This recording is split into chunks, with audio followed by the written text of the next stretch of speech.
Atos, capítulo 22, verso 30. Diz assim a palavra de Deus. No dia seguinte, querendo certificar-se dos motivos porque vinha ele sendo acusado pelos judeus, soltou e ordenou que se reunissem os principais sacerdotes e todo o sinédrio. E mandando trazer Paulo, apresentou-o perante eles. Fitando Paulo os olhos no sinédrio, disse: varões e irmãos, tenho andado diante de Deus com toda boa consciência até o dia de hoje. Mas o sumo sacerdote Ananias mandou os que estavam perto dele que lhe batessem na boca. Então lhe disse Paulo: Deus há de ferir-te, parede branquejada. Tu estás aí sentado para julgar-me segundo a lei e contra a lei mandas agredir-me? Os que estavam a seu lado disseram: estás injuriando o sumo sacerdote de Deus? Respondeu Paulo: não sabia, irmãos, que ele é sumo sacerdote, porque está escrito: não falarás mal de uma autoridade do teu povo. Sabendo Paulo que uma parte do sinédrio se compunha de saduceus e outra de fariseus, exclamou: varões e irmãos, eu sou fariseu, filho de fariseus. No tocante à esperança e à ressurreição dos mortos, sou julgado. Ditas essas palavras, levantou-se grande dissensão entre fariseus e saduceus, e a multidão se dividiu. Pois os saduceus declararam não haver ressurreição, nem anjo, nem espírito, ao passo que os fariseus admitem todas essas coisas. Houve, pois, grande vozearia, e levantando-se alguns escribas da parte dos fariseus, contendiam dizendo: não achamos neste homem mal algum. E será que algum espírito ou anjo lhe tenha falado?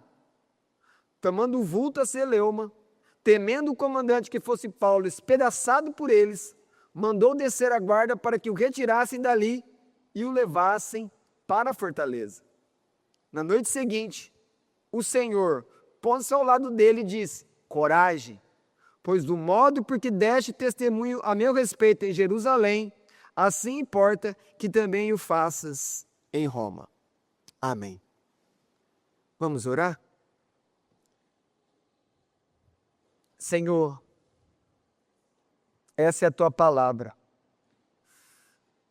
A tua palavra que lemos, a tua palavra que anunciamos, testemunhamos. A tua palavra, ó Pai, que revela quem tu és, o Deus Santo Todo-Poderoso. Senhor, pela tua graça e bondade, venha a nós nessa noite. Visita os nossos corações. Ajuda-nos, Senhor, no poder do Espírito Santo, a entender a tua palavra e a viver a tua palavra e testemunhar Jesus Cristo diante de todos que o Senhor tem nos colocado. Senhor, nos exorta, mas aqueles que precisam, consolam. Nos corrige, Senhor, onde os nossos pensamentos não estão conforme a tua palavra, que é o padrão de toda a verdade. Ó Senhor, estamos aqui para ouvir o que o Senhor tem para nós. E esperamos e pedimos que o teu Espírito nos ilumine. E no nome de Jesus, nós pedimos, ó Pai, fala conosco, para a tua glória e para o nosso bem. Amém. Podeis sentar.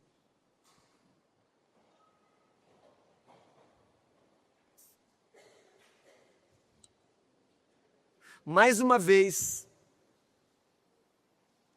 Paulo se encontra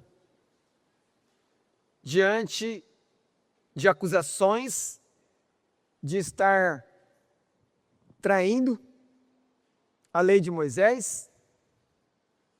Ele se encontra diante de especialistas da Torá ele acabara de ser livrado do espancamento que levaria ele à morte, pela guarda que guardava o templo em Jerusalém. E agora esse comandante, esse militar, esse chefe, ele quer entender por que os judeus estão com tanto ódio de Paulo. Qual é a acusação, de acordo com os costumes dos judeus, conforme a própria lei deles, ou seja, a lei de Moisés? O que esse homem fez de tão grave para que a multidão está toda hora tentando despedaçar ele? E toda hora está acontecendo isso com ele. Toda hora os militares têm que intervir para proteger a integridade física de Paulo. Mas como foi com Jesus? Jesus também não teve que se apresentar a esse mesmo sinédrio, só que na época com outra liderança? Ele também não foi acusado falsamente? Ele também não teve uma sentença falsa contra ele? E porventura, não foi a mesma coisa que aconteceu com Pedro e João? Quando eles começaram a pregar e fazer sinais e maravilhas em Jerusalém, a partir do capítulo 3, desse próprio livro de Atos, eles também não foram presos?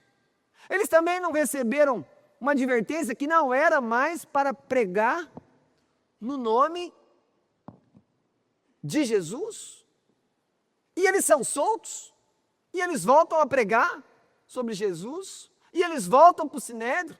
E aí tem aquela frase célebre de Pedro, que deve sempre nortear eu e você, quando somos confrontados pelos poderosos da terra: antes importa obedecer a Deus do que aos homens. E eles continuam pregando e sendo presos, e sendo julgados, e sendo perseguidos. E assim sempre foi na história da igreja. E não será diferente comigo e com você. Ou não percebemos que muitas vezes pastores têm sido censurados por pregar, têm sido processados?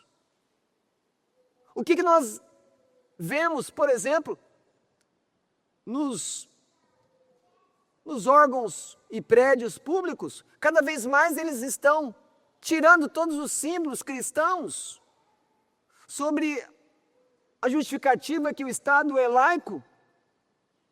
Mas eles se esquecem de uma coisa: o Brasil, a nossa nação, ela se desenvolveu, ela cresceu e tem prosperado por causa do cristianismo. Como também quando você olha para a Europa, tudo aquilo que eles eram no passado, foi o evangelho que fez aquilo. E hoje eles estão naquela decadência em todas as áreas, porque eles abandonaram Jesus. E quando você olha para os Estados Unidos, com todos os pecados que eles têm, são muitos, mas eles são os que eles são por causa do evangelho que chegou lá. Quando os ingleses, escoceses, irlandeses, europeus, fugindo da perseguição religiosa no século XVII, na Europa, que nós também chamamos de os puritanos, eles foram para o Novo Mundo, para a América, para recomeçar a vida deles, e eles fizeram a América, sobre os princípios da Escritura. Então, não espere algo diferente para a sua vida. Não espere que as pessoas vão dar licença e falar: continue pregando de Jesus, está tudo bem, queremos ouvir. Não. Sempre vai ter uma resistência do mundo. E quando eu falo mundo, eu estou colocando todo mundo contra a igreja. Sempre vai ser assim.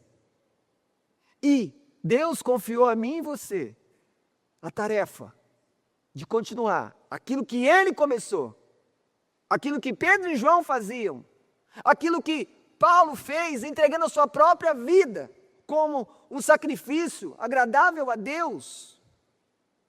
Não se engane, irmão. Eu e você fomos chamados, em primeiro lugar, o que esse livro de Atos que mostra, a história da igreja, fomos chamados para ser testemunhas de Jesus. Não há nada mais importante para você fazer do que falar de Jesus. O seu trabalho não é mais importante. Nada é mais importante do que o nosso relacionamento com Jesus e testemunhar de Jesus.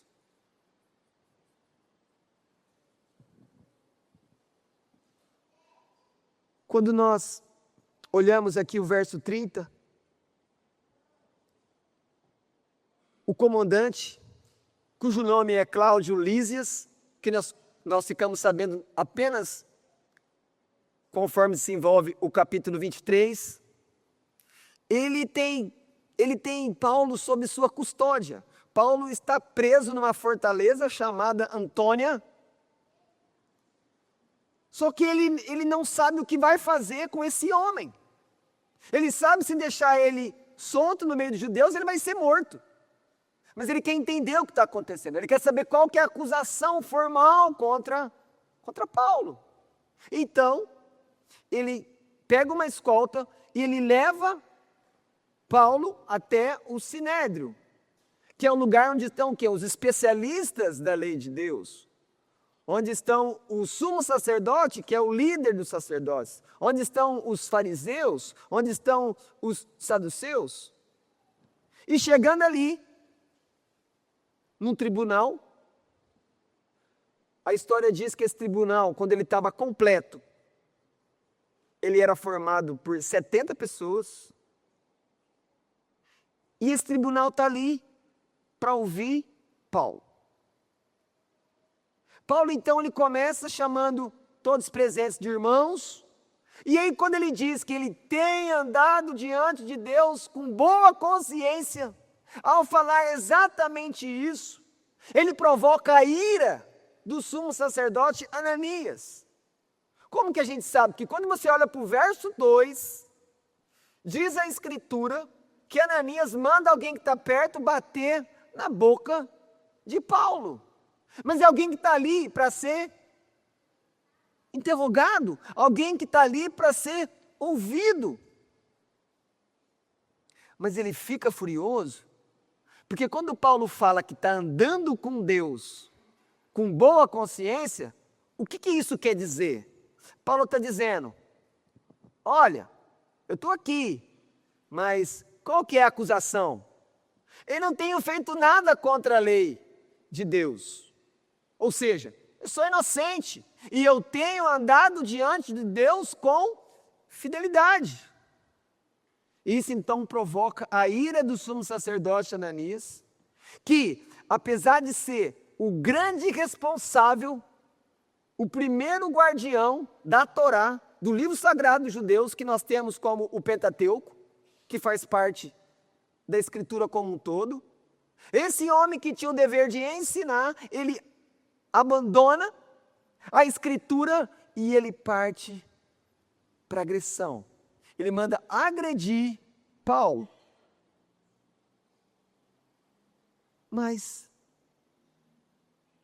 não aconteceu a mesma coisa com Jesus? Quando Anás e Caifás estavam julgando Jesus, ele também não recebeu um bofetão de um soldado, como diz o Evangelho de João? O que nós temos aqui? Então nós temos alguém que está num alto nível de cargo religioso, mas alguém que não segue a lei de Deus. E aí nós devemos pensar, você conhece a palavra de Deus? Você pode responder que sim.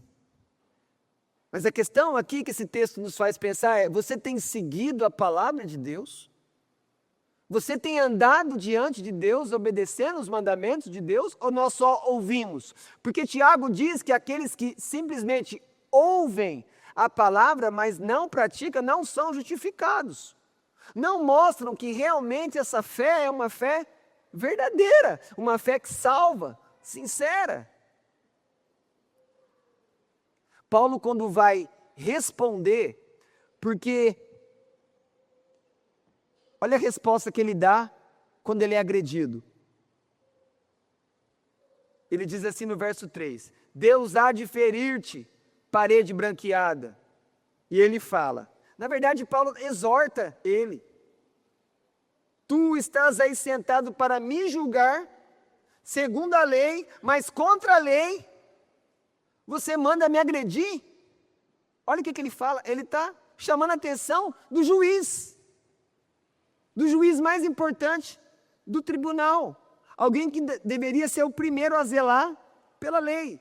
É uma situação muito irônica, porque Paulo é o acusado, Ananias é o juiz. Mas afinal, se ele é o acusado e Ananias, que manda bater na boca dele, é o acusado, eu pergunto, quem é o fora da lei? Quem é o fora da lei nesse caso? É Paulo, que está ali preso, mas nenhuma acusação chega contra ele? E a minha resposta é, quem é o fora da lei? Depende. Por quê? Qual lei? Qual lei? Porque em quantas nações pregar o evangelho é crime? E as pessoas são presas, e as pessoas são assassinadas. Isso não acontece no Brasil, mas já tem um certo movimento de perseguir e de remover a liberdade de expressão religiosa no nosso país. Mas a questão é então, quem que é o fora da lei?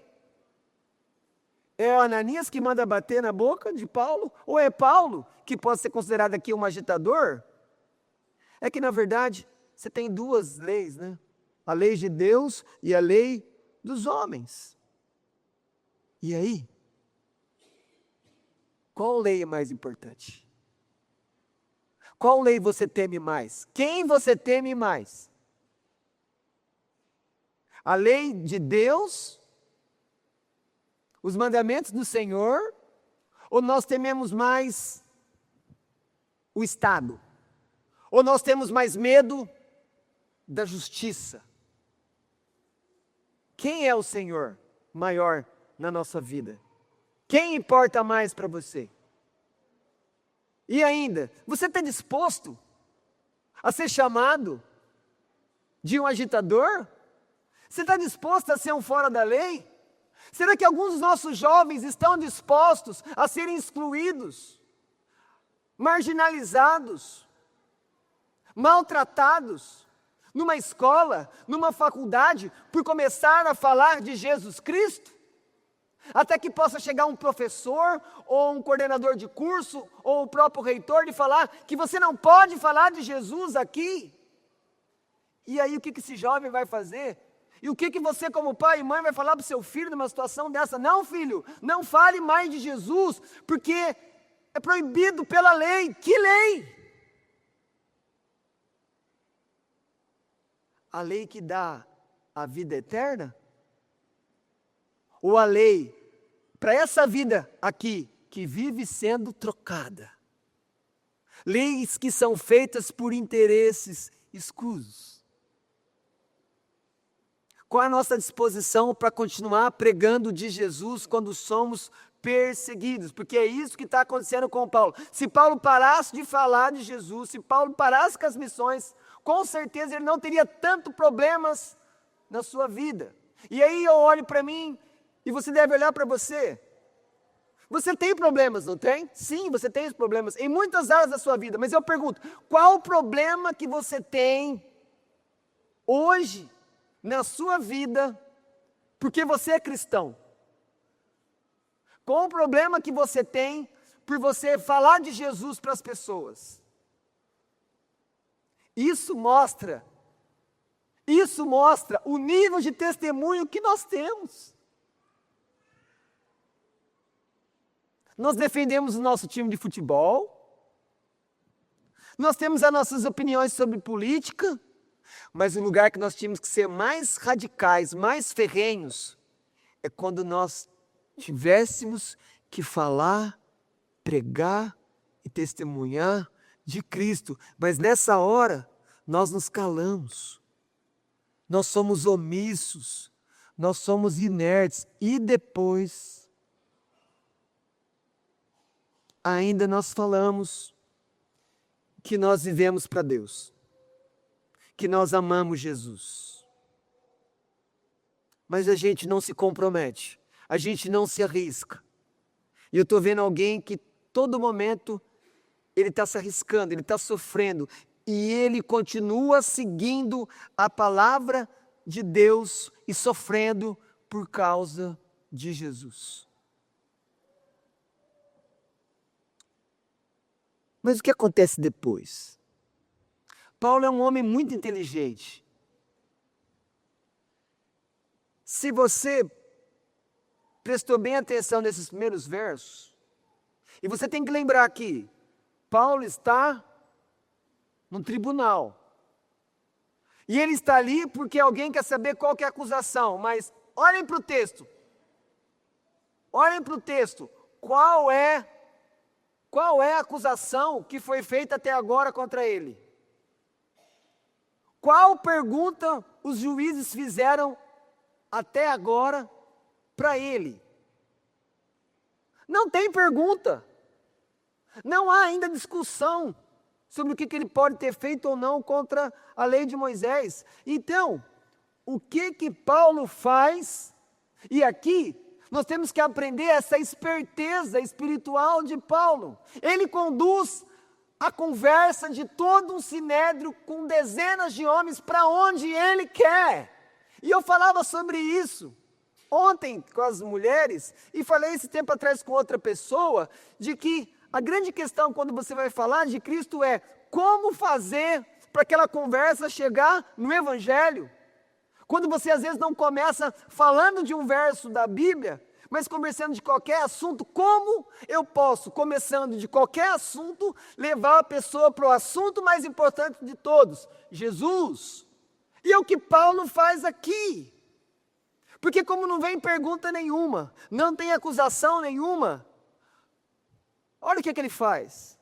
Olha o verso 6. Ele olha para o tribunal, e aqui, olha aqui. Você vai falar de Cristo? Você está num lugar hostil? Olha para quem está do lado. Quem que está ali?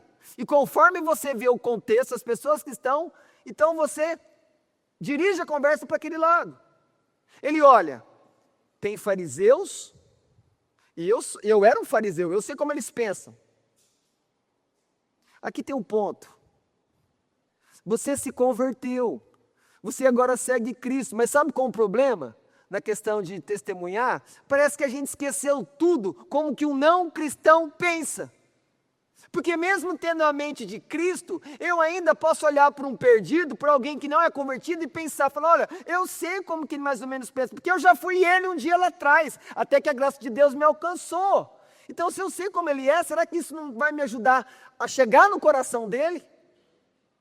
Então Paulo, brilhantemente, pega todos que estão ali contra ele e coloca os dois grupos que estão ali, os fariseus e os saduceus, um contra o outro. Ele diz, sabendo Paulo, verso 6, que uma parte do sinédrio se compunha de saduceus e outra dos fariseus, ele exclama, olha o que ele fala, eu sou fariseu. E ele fala que é filho de fariseu. E aí vem o ponto importante. Olha só, no tocante à esperança e ressurreição dos mortos, sou julgado. Quando ele fala ressurreição dos mortos, ele leva o assunto de todo o sinédrio para onde ele quer. Ele coloca Jesus. Ele traz o assunto para Jesus, porque é a ressurreição de quem? De Cristo. E quando ele faz isso, se você continua lendo os textos, vai começar a ter uma confusão. Porque fariseus, eles creem em espírito, na ressurreição, na vida eterna. Saduceus não creem. E quando ele fala isso, então, se você continuar lendo, vai começar uma confusão, não agora com Paulo, mas a confusão entre o próprio sinédrio. É isso que está acontecendo agora. Então perceba que como esse tipo de situação mostra para nós, como que muitas vezes nós temos que levar a conversa para o assunto que nós no final queremos falar, o Evangelho, Cristo, salvação. E o assunto mais difícil de falar com uma pessoa, o ponto mais difícil de tocar na vida dela, Você é um pecador. Você precisa de perdão de pecados. E só Cristo perdoa pecadores. Ninguém mais pode fazer isso. Mas aí eu digo a vocês, afinal de contas, qual é a acusação? O que os judeus fizeram, falaram contra Paulo, que eles começaram a espancar, a ponto de quase matar ele, até que os militares do templo vieram e recolheram ele. Qual era a acusação? A acusação está no verso 28 do capítulo 21. Diz assim, gritando, os judeus gritam, israelitas, socorro! Este é o homem que por toda parte ensina todos a serem contra o povo, contra a lei e contra este lugar. Que lugar que é esse? O próprio templo. Alguém começa a gritar quando ele está lá no templo, cumprindo o voto de Nazireu que ele tinha feito, segundo a instrução da própria igreja em Jerusalém. E alguém começa a gritar, falou, esse homem aí, eu tenho pregado contra a palavra e contra o próprio templo. E aqui vem a acusação, que é o mais grave. Ainda mais introduziu até gregos no templo e profanou esse recinto sagrado. Então, qual que é a verdadeira acusação que aconteceu no capítulo 21? A acusação é, Paulo pegou gentios, pegou não judeus, pessoas não da fé, e levou no pátio interior do templo, onde só judeus podiam entrar. E isso era uma situação muito grave. Vocês se lembram quando Jesus fez aquela limpeza no templo, que ele pegou o chicote e tirou aqueles cambistas que estavam fazendo negócio?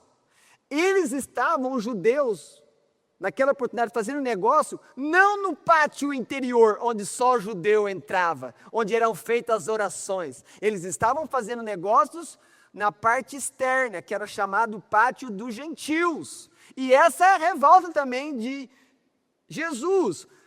Vocês estão atrapalhando que os gentios, as nações, venham buscar o Senhor. E vocês estão usando o espaço para fazer negócio. E aí Jesus fica irado.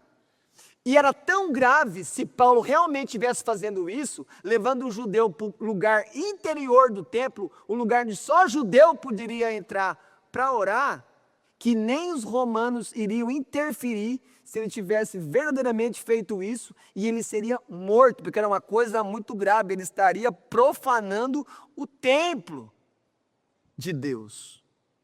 Mas não era isso que estava acontecendo. Como eu disse a vocês, não teve uma acusação formal. Ninguém no capítulo 23 fala nada sobre isso. É como se eles tivessem esquecido, porque que toda a confusão começou no capítulo 21.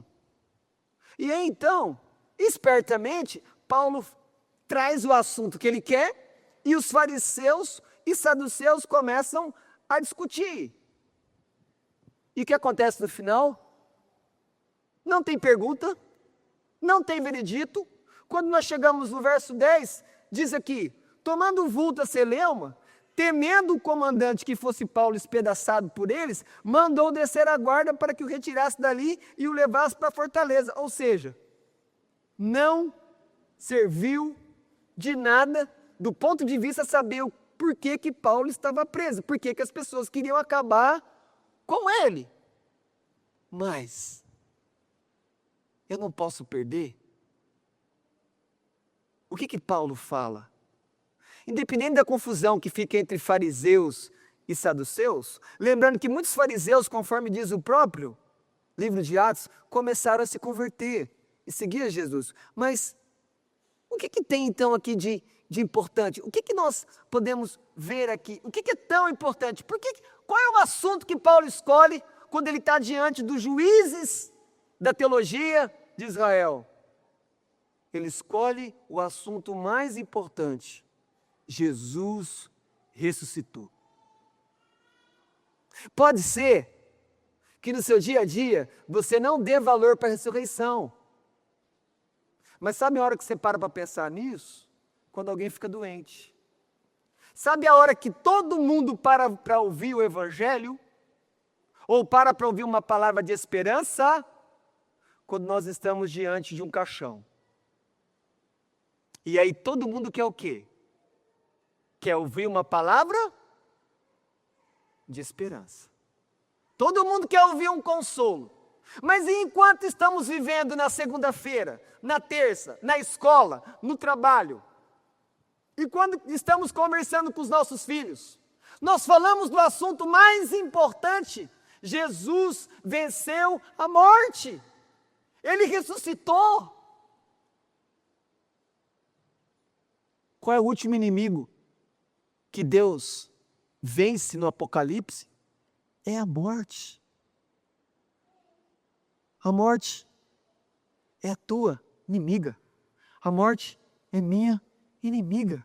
A morte é inimiga de toda a humanidade. O ser humano foge da morte. Mas teve um que enfrentou a morte de frente. Olhou na morte. Ele é Cristo. E porque ele se entregou e ele morreu. Mas a boa notícia é que no domingo ele ressuscitou dos mortos. E aí quando você olha para essa discussão entre fariseus e saduceus, a gente pode falar aqui que tem 3 tipos de pessoas sobre a ressurreição. 3 maneiras de olhar para a ressurreição. Primeiro, quando você olha para os fariseus, eles aceitam. E eles começam a defender Paulo por causa da ressurreição. Mas é uma defesa teológica. Não quer dizer que eles estão colocando a confiança no tema. Por outro lado, você tem os saduceus, que são aqueles o quê? Outros que não aceitam a ressurreição. Deixa eu falar uma maneira sofisticada de não aceitar a ressurreição dos mortos. Aqueles que convivem com vocês, que creem na reencarnação. Certamente vocês conhecem pessoas que creem na reencarnação. O que é a reencarnação? Senão de uma possibilidade, uma outra ideia, uma alternativa à verdade absoluta de Deus. Ressurreição? O homem está ordenado a morrer uma só vez, depois disso vem o juízo. Mas Cristo disse que Ele é o quê? A ressurreição e a vida. E que aqueles que creem nele, mesmo que morram, não ficarão mortos para sempre. A reencarnação é falsa, a ressurreição é a verdade. Só que então tem um terceiro tipo de pessoa. Tem os que aceitam, tem os que não aceitam, mas tem o terceiro. Que são aqueles que creem. E aqueles que creem, eles creem que então Cristo morreu por eles. E ressuscitou por eles, e os pecados deles são perdoados. Só que a ressurreição, mesmo sendo o coração do Evangelho, é negligenciado pela igreja. Mas dando nome,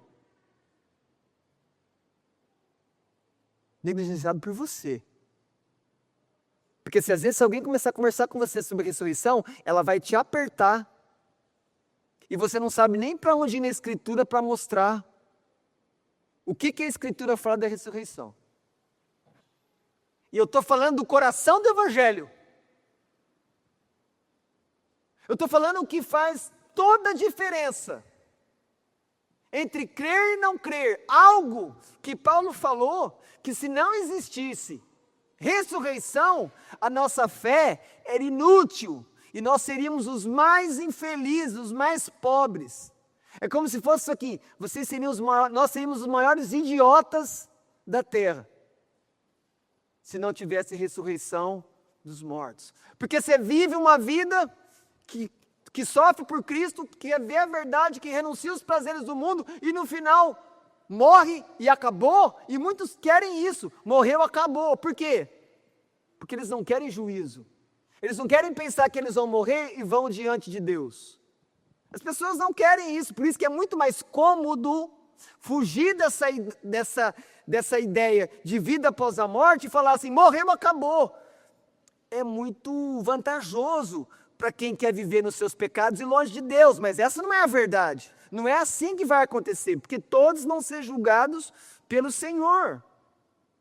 E a ressurreição é um assunto tão importante que ela não começa a ser ensinada por Deus no Novo Testamento.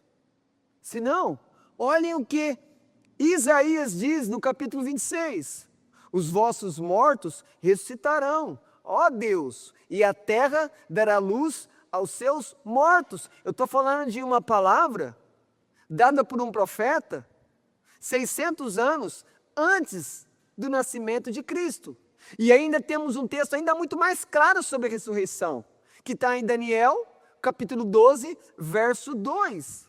E diz assim: muitos dos que dormem no pó da terra ressuscitarão, uns para a vida eterna, e outros para a vergonha e horror eterno. Vejam isso. Eu posso pregar Jesus Cristo, vida após a morte, indo para um livro profético do Antigo Testamento, Daniel.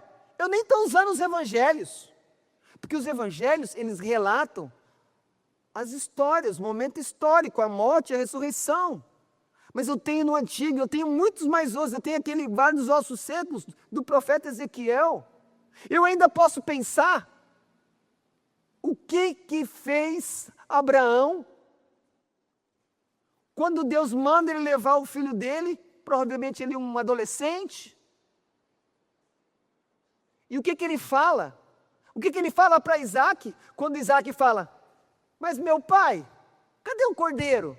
Meu pai, cadê a oferta? Como é que nós vamos fazer a oferta, pai? O que ele fala? O Senhor proverá. E aí ele fala, olha a fé de Abraão, olha um homem que crê em ressurreição sem saber nada de teologia. Ele fala para os homens que estão com ele, a comitiva dele: fiquem aqui no pé do monte, porque eu vou lá com esse menino que Deus me deu, de uma mulher estéril que tinha 90 anos. Eu vou lá com esse menino, e eu vou adorar o Senhor lá. E ele sabia que era sacrificar o filho. Ele fala: nós vamos lá, presta atenção, olha a conjugação verbal, e nós voltaremos. Ele não fala eu voltarei, nós voltaremos. Ele cria que, mesmo ele fazendo ali o sacrifício a Deus na vida do filho, Deus voltaria a ter vida. Essa é a verdadeira esperança nossa. É por isso que vale a pena tudo por Jesus, porque naquilo que ninguém pode fazer, Cristo é vencedor, Ele venceu a morte, aleluia. E é por isso que nós somos o único povo que temos que ter uma esperança, uma convicção inabalável, que mesmo quando nós estamos doentes, à beira da nossa morte, o nosso olhar tem que voltar para Cristo, porque Ele está conosco. Porque se a morte vem a nós, nós vamos a Cristo. Na verdade fica melhor, irmãos, quem sofre é quem fica, as coisas que ficam inacabadas, mas quem vai celebrar a presença de Cristo, a vitória, acaba a luta.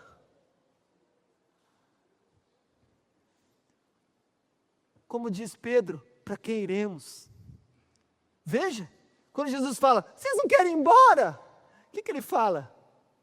Para quem iremos? Mas aí qual o justificativo? Qual que é o argumento? Qual que é o argumento de Pedro? Para quem? Mas quem tem as palavras de vida eterna? Olha só como que Pedro aqui, ele fala: não, eu vou ficar com Jesus, porque ninguém está me dando o que Ele está me dando.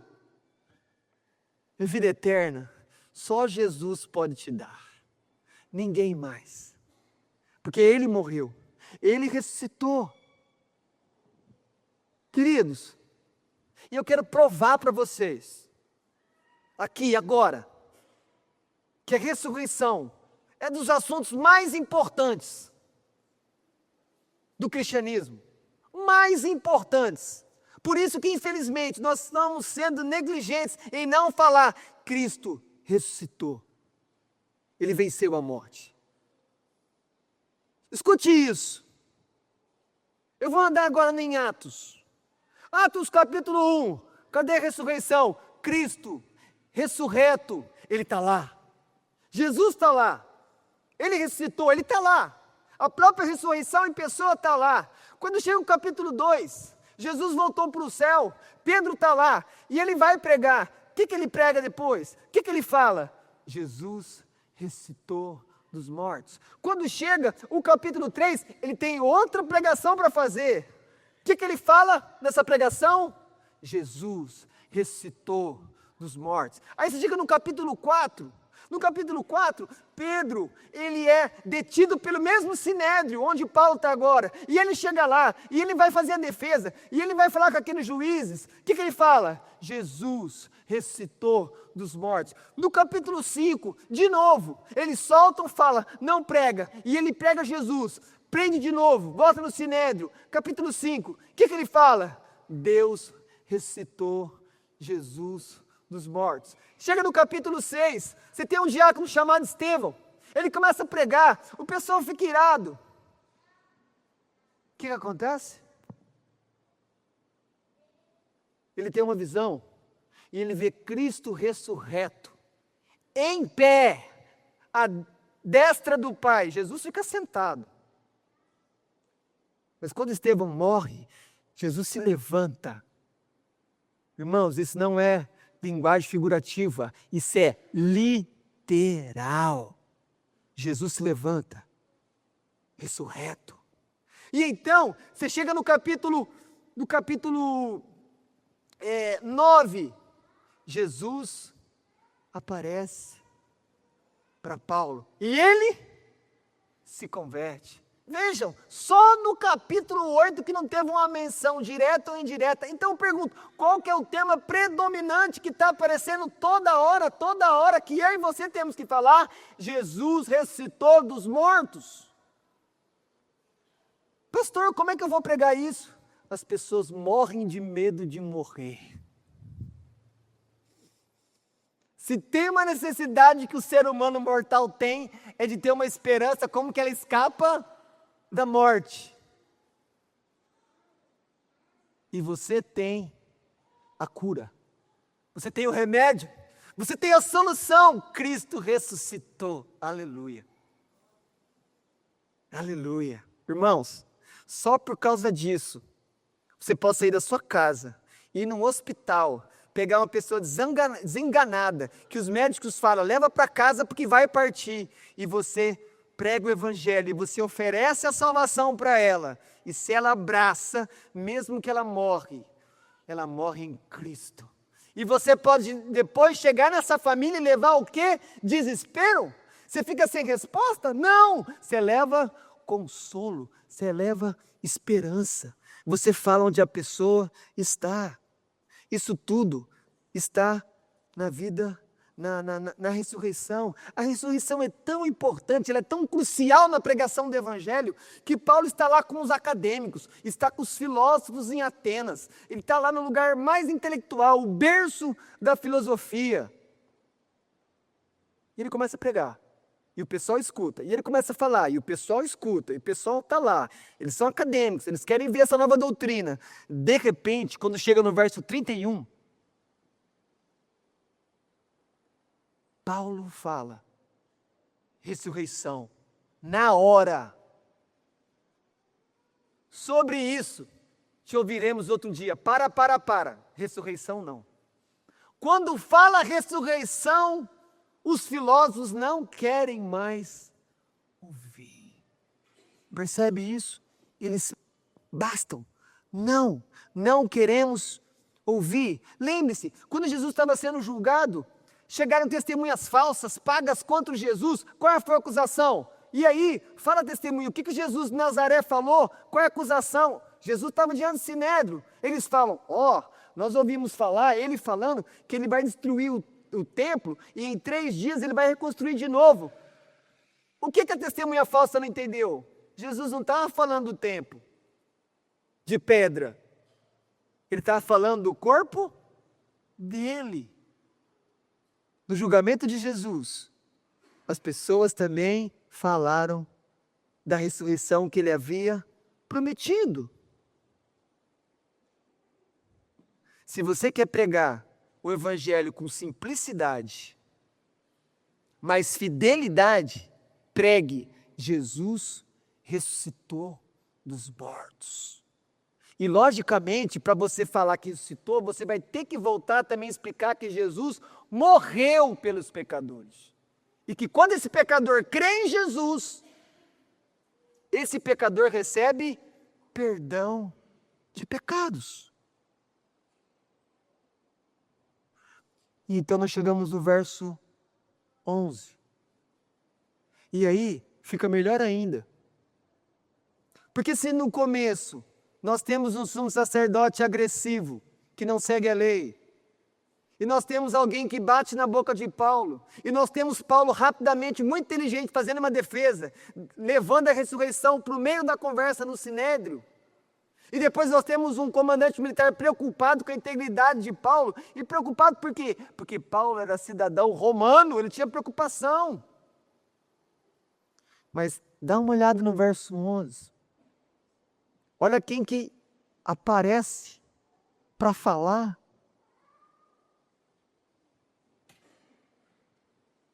Irmãos, o próprio Cristo vem a Paulo. E ele fala o quê? O que ele fala?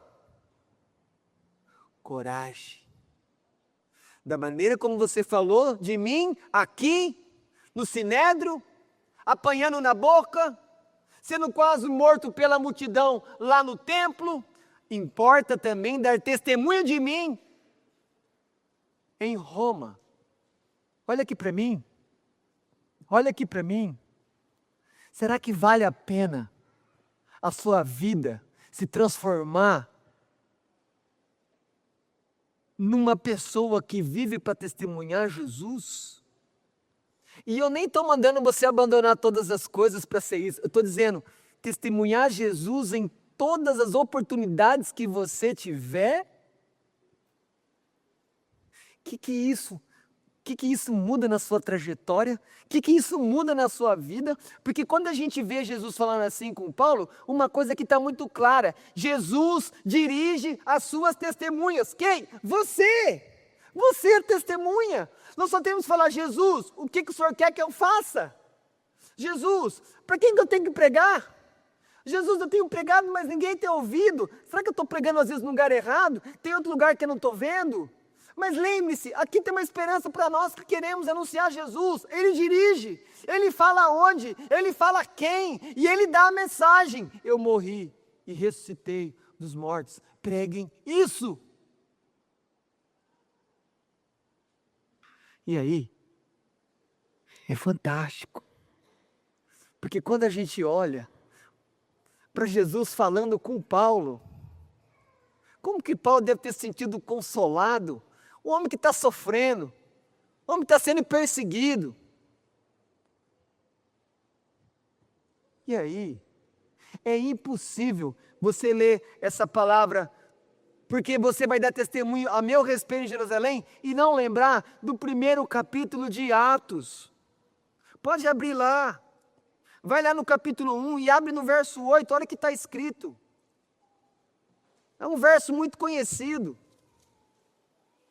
Alguns dizem que esse verso, ele é um verso que nos ajuda a fazer toda a divisão, toda a trajetória do livro de Atos.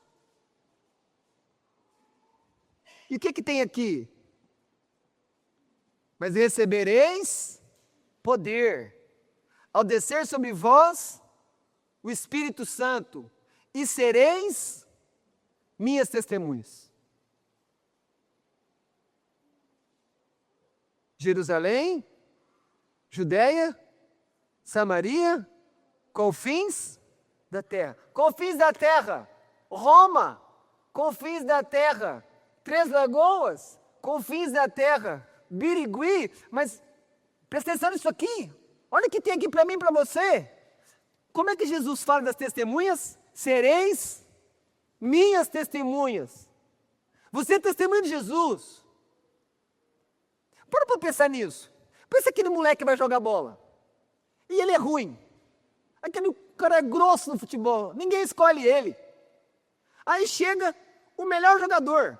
Vai se relacionar nos times. E pega o pior jogador e fala assim: ei, ruim de bola, que nunca faz gol, que cai toda hora. vem jogar no meu time. Esse jogador ruim é você. E esse cara que joga bem é Jesus. Ele virou para você e falou, anda comigo. Fala de mim. Joga no meu time. Você é do meu time. Minha testemunha. Minha testemunha. Minha. Está falando que você é dele. Isso não toca o seu coração? Tem algum outro lugar melhor para você pertencer? Tem alguém mais amoroso e adorável para falar isso para você? Seja do meu time. Você não vai achar ninguém mais cheio de paixão, de perdão, de amor, de misericórdia, e que só quer o teu bem. E te comprou para que você fale dele. Então, primeiro, você é testemunha dele, você não é testemunha da igreja, você não é testemunha de ninguém, você é dele. Mas, em segundo lugar, ele fala, como é que você vai falar dele? Fale com coragem. Mas eu não tenho coragem. Peça coragem para ele. Peça coragem para ele. Jesus, me ajuda. Eu sou um medroso, eu fujo. Olha como nós somos. Eu peço para uma mulher dar um testemunho de uma coisa boa que elas fizeram, elas não têm coragem. Elas são tímidas, dentro da família, num lugar seguro, cheio de amor, com o pastor para ajudar. E a gente não fala. Vai falar lá fora? Não tem coragem? Não, eu não. Mas você é testemunha dele. Você foi chamada para isso. Não negue o seu chamado. Mas continua. Mas aonde que eu vou pregar? Jesus dá direção para você. Pergunte para ele. Ele falou, assim como você foi em Jerusalém, você vai para Roma. Queridos, em Jerusalém, Paulo prega para os religiosos. Mas é lá em Roma, ele vai pregar para os políticos mais poderosos da terra. E lá em Areópago, Atenas, ele pregou para os intelectuais, ele pregou para os acadêmicos, para os universitários, filósofos. Percebam, é Deus que vai levando cada um de nós para pregar aonde Ele quer, porque é Ele que decide onde o nome dele vai ser anunciado. E Ele diz que vai ser aonde? Em todas as nações. Em todas as nações. Porque tem jogador do time dele que está aí separado nesses lugares. E diga a você, que você não pensa nisso. Sabe um lugar que você tem que falar de Jesus? Dentro da igreja. Porque tem pessoas dentro da igreja, que leem Bíblia, que vêm no culto, que foi batizado, e que não tem o Espírito. E que não é salvo. E que não é convertido a Jesus. E eu vou escandalizar mais você ainda. Depois que eu falar isso aqui, pode até pregar para mim, não tem problema. Eu quero pregação. Tem líder não convertido. Tem pastor que precisa de conversão. Se pastor, tem por aí algumas igrejas com pastor não convertido, pregue a ressurreição de Jesus para todos. Para todos. Para todo mundo. Políticos corruptos, preguem para ele. Jesus salvou Mateus. Intelectuais que são longe da verdade, que acham que essas coisas não podem ser assim, que muitas vezes são desonestos. Paulo era intelectual e ele se converteu. Queridos, 3 coisas finais para vocês, para mim. Pregue aos poderosos da terra. Pregue aos poderosos da terra. Pregue para as pessoas que estão em posição de autoridade. Não importa se ela seja um juiz, não importa se ela seja um empresário, não importa que ela seja um prefeito, ele é um homem, é uma mulher, é um pecador, precisa de Jesus. Pregue para as pessoas, pregue para todas as pessoas, pregue para os pobres, pregue para os ricos. Jesus prepara você para pregar diante de todos. Busque saber aonde que Ele quer o seu testemunho, aonde você está. Já é um bom lugar para você começar. Fala de Jesus onde você está. Alcance as pessoas que estão perto de você. E lembre-se, Ele vai proteger você. Ele protegeu a Paulo, Ele protege você. E se Ele não proteger, é porque Ele está chamando você lá no céu para a presença dele. Os que ficam choram, mas você se alegra. Você entra na presença do rei. E quem entra na presença do rei é só alegria. Segunda coisa, Ananias era um sumo sacerdote corrupto, desonesto, que não seguia a lei. Não tema julgamentos humanos, não tema o que as pessoas pensam de você, não tema o que as pessoas falam que vão falar de você. Por causa de Jesus, não tema seu chefe. Não tema nem seus pais por causa de Jesus. Não tema nem a sua família. Não tema o Estado. Não tenha medo da justiça. Tema a Deus, porque Ele é juiz de vivos e mortos. E nós só temos um sumo sacerdote que nos leva à presença de Deus, o Pai, Jesus Cristo. Ele é o verdadeiro sumo sacerdote. Ananias era uma falsificação barata, que não seguia a lei de Deus. E por último, para de ser negligente. Pregue ressurreição de Jesus. Comece pelos seus filhos. Explique o que é a morte. Pregue a promessa da ressurreição. A morte é a inimiga de todo mundo. A morte é uma questão que, na verdade, une toda a humanidade. Todo ser humano é mortal. Mas Cristo prometeu a ressurreição, vida eterna. Pregue isso. A ressurreição de Jesus é o centro do Evangelho. Não fique distraído. Fale sobre isso. Paulo não ficou preso. Paulo não ficou assim. Olha aqui, Sinédrio. O problema é que eles falaram que eu levei alguns gentios para um lugar que não podia no tempo. Paulo não perdeu tempo com isso. Ele não foi dar explicação de uma acusação que fizeram contra ele. O que ele fez? Ele falou daquilo que era importante. Pare de tentar explicar coisas que não são tão importantes. Fale do centro do Evangelho.